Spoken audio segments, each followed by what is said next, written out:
Dios te bendiga en esta preciosa tarde.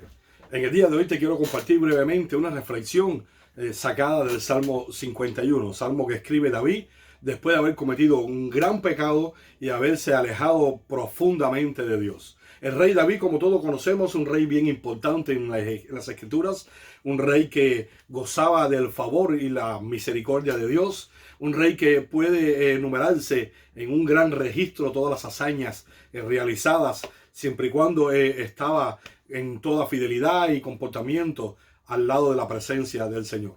Pero el rey David en cierta ocasión comete un gran error, comete un gran pecado y lo puede expresar de cierta manera a través de un cántico y de otras maneras que lo hizo, pero el canto del Salmo 51 expresa con claridad las grandes pérdidas y el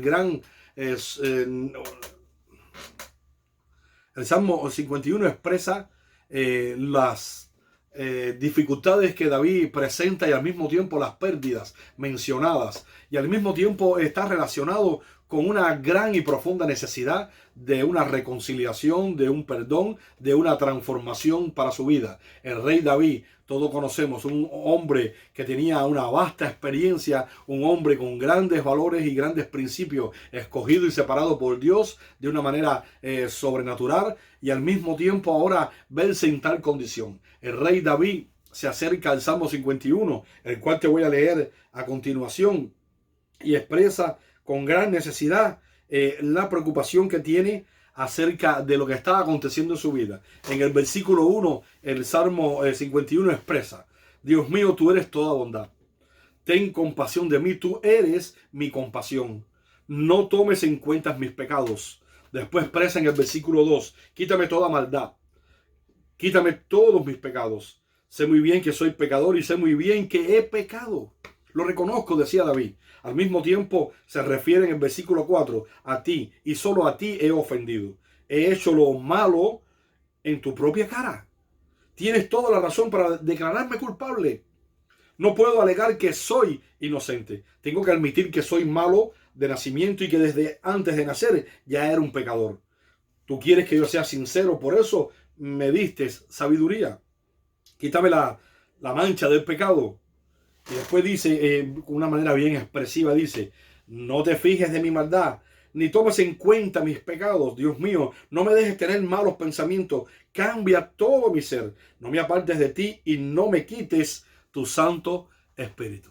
David había fallado y había recibido pérdidas. Todos conocemos que la paga del pecado es la muerte espiritual. Todos conocemos que la paga del pecado trae consecuencias severas y pérdida de beneficios y pérdida de condiciones que son muy necesarias para el ser humano. Si te menciono alguna brevemente, te quisiera entonces llevar a la idea de estas pérdidas que son tan importantes y tan necesarias que nosotros debemos velar y cuidar por ella. Te puedo referir que lo primero que pierde David, lo encontramos en el versículo 3 y en el 4 también, encontramos que pierde la paz. David, un hombre que había conocido a Dios, que caminaba con Dios, que hablaba con Dios, un hombre que tenía una experiencia sobrenatural de las cosas que hacía Dios, ahora pierde paz. Un hombre que había enfrentado al gigante y que había realizado hazañas increíbles, pierde la paz. No puede reconciliarse, no puede tener descanso en su mente, en sus sentimientos y en su corazón.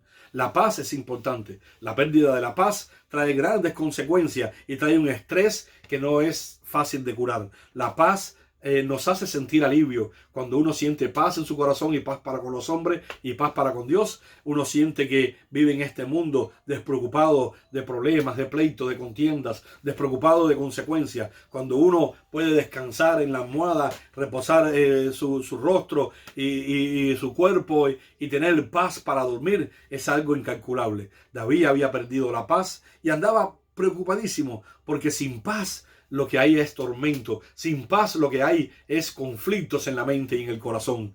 Ahora bien, David también había perdido, por supuesto, la pureza. Ya no era aquel hombre santo que había sido escogido, seleccionado, ungido para ser rey. Ya no era ese hombre que el sacerdote admiraba y que el propio Dios respaldaba en todas las cosas. Ya no era un hombre puro. El pecado le había contaminado. El pecado le había alejado de Dios. El pecado había hecho que David fuera una persona completamente injusta. El pecado había alejado a Dios completo de una amistad profunda que tenía con David. David se sentía bien preocupado, por eso pide pureza. Y por eso dijo en el Salmo, versículo 2 y también en el 7, dice, y oró pidiendo purificación. David había perdido también el gozo. El gozo que tenía, la alegría, la satisfacción de trabajar para Dios, la satisfacción de representar al pueblo de Dios, el gozo de tener cantos, alabanza y tener levitas, tener un santuario donde el arca permanecía y podían celebrar con gozo cada encuentro y cada conexión al cielo a través de la presencia de Dios que era el arca. Ahora David no sentía gozo ninguno. Ahora David andaba preocupado, andaba atormentado, andaba disgustado, y sobre todo David también había perdido el poder. Ya no tenía el poder, ya no tenía el respaldo que caracterizaba a este rey, ya no tenía el recurso importante que es el poder y la autoridad que delega Dios sobre sus hijos. Y él en cierta ocasión quizás reflexiona cómo el propio Saúl también había perdido todas estas cosas y cómo Dios se había apartado para siempre de él. David andaba preocupado cuando escribe el Salmo 51. Él andaba atormentado con todas las ideas que le atravesaban en la mente, pero consciente de que él era culpable, consciente de que él era el que había causado todos estos contratiempos.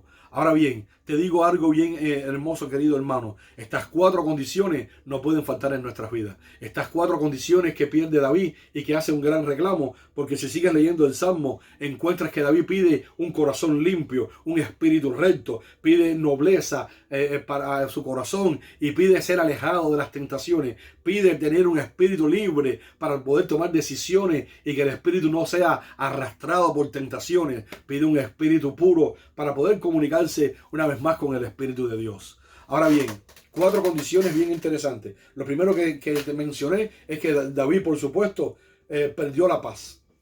Hoy en día se vive con escasa paz.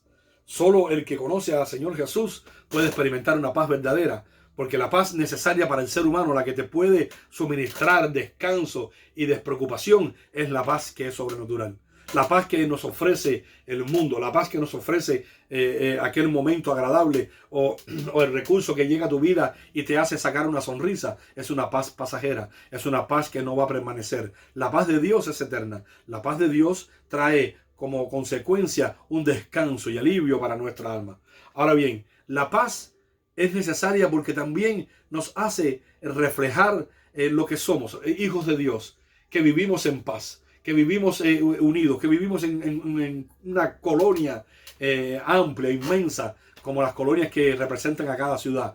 Esa colonia llamada iglesia o esa comunidad llamada familia es algo que refleja la paz del Señor. Refleja una paz que no la puede encontrar nadie lejos de los caminos de Dios. El reino de Dios precisamente se establece para garantizarnos paz. ¿Por qué paz? Porque tenemos reconciliación con Dios. ¿Por qué paz? Porque tenemos amistad una vez con Dios. Porque una vez más Dios se levanta de su trono para echarnos la mano y decir que somos sus hijos verdaderamente y que somos justificados de todos nuestros pecados. David dice que también perdió, por supuesto, la pureza. La pureza habla de la santidad. La pureza habla de mi relación con Dios y habla de mi, por supuesto, integridad. La pureza que representa lo que es la integridad del ser humano es sumamente importante. La Biblia habla en varias ocasiones que debemos presentarnos a Dios, que debemos estar siempre delante de Dios realmente como somos, sencillos a la manera de pensar, sencillos a la manera de actuar, pero al mismo tiempo bien elaborados en cuanto a nuestra comunicación con Dios, que sea llena de santidad. Porque precisamente un acercamiento a Dios y una conversación con Dios nos deja al descubierto, deja el reflejo de todo lo que tenemos en nuestros corazones, sean sentimientos o sean pensamientos, por muy ocultos que estos parezcan. La paz del cielo es importante, pero la pureza es sumamente importante. La pureza habla de separación, habla de vivir para Dios, habla de encomendarnos a Dios, habla de entregarnos en cuerpo y alma. La pureza de corazón es una actitud hermosa que Dios busca en cada uno de nosotros. David, por supuesto, perdió algo bien interesante. No solamente perdió la paz y la pureza. Ahora presentamos a un David que pierde el gozo. El cantor que estaba adaptado a grandes celebraciones pierde el gozo. Y creo que es una de las condiciones que nunca podemos negociar. No podemos cambiar nuestra vida de gozo por una vida de monotonía, una vida religiosa, una vida que no lleve el reflejo realmente de lo que somos o realmente del lugar a donde vamos. porque en el cielo alabaremos a Dios eternamente. El gozo es algo que tiene que caracterizar al pueblo de Dios. El gozo es el reflejo de la misericordia. El gozo es el reflejo del bienestar de Dios. El gozo es el reflejo del cuidado paternal. El gozo es el reflejo de lo que Dios va a traer a nuestras vidas y al mismo tiempo de lo que Dios va a añadir. El gozo es el reflejo de que aunque las condiciones sean adversas y contrarias, el final de esta situación va a ser lleno de alegría y de un deseo inmenso de aplaudir y de reconocer y alabar al Dios que vive y reina para siempre. David había perdido también el poder, la autoridad, el poder que significa presentarnos delante de Dios como obreros aprobados, el poder que significa mostrar el reino de Dios, que no consiste solamente en palabras, sino en poder. El poder que también representa la autoridad que ha delegado Jesús a su iglesia. El poder que hace estremecer a las tinieblas. El poder que hace que los enfermos sean sanados. El poder que hace que tu vida y mi vida sea transformada, pero al mismo tiempo sea una vida que pueda ayudar a transformarse a muchas familias porque ven nuestro testimonio. El poder que cuando es mencionado y cuando se pone en acción estremece los cimientos de la tierra. El poder que hace temblar las montañas. El poder que es delegado a través de Cristo, que con tan solo mencionar su nombre, el mundo se doblega. Jesús es el Señor y precisamente delegó poder y autoridad a su iglesia. 4 condiciones importantes que no podemos negociar. 4 condiciones que sin lugar a duda deben estar presentes en cada uno de nuestros días y en cada uno de nuestro andar cotidiano. Tenemos que tener estas grandes condiciones. Tenemos que velar porque cada una de ellas estén reflejadas en nuestras vidas y alimentadas constantemente, que sean equilibradas y al mismo tiempo que sean guardadas con celo.